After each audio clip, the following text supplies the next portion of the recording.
I wrote a piece some years ago called Poetry, Pleasure, and the Hedonist Reader, in which I laid out pleasures that poetry gives us. I could mention some of them. There was the pleasure, I'd call the pleasure of the dance, which was the pleasure of the rhythms of the poem and how they modulate and affect your reading of it.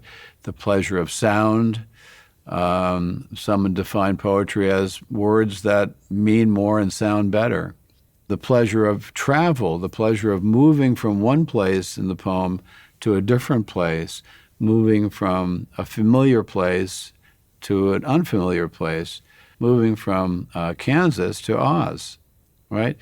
Good metaphor for poems. You start in a very familiar place in Kansas and you end up in some wildly conceptual, unhinged places. And then there was also the pleasure of metaphoric connection, of poets coming up with wild comparisons and the enjoyment of seeing a new synapse kind of opened in your mind between two very unlikely things.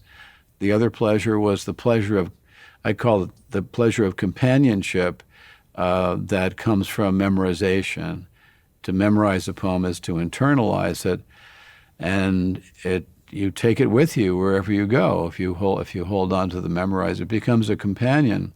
Poetry is about time, and especially what I would call the romance of time.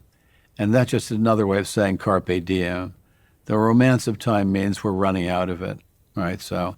And so much poetry is a call to action, right? And saying, live more, get with it, get your head out of the screen now, that kind of thing. Plunge in.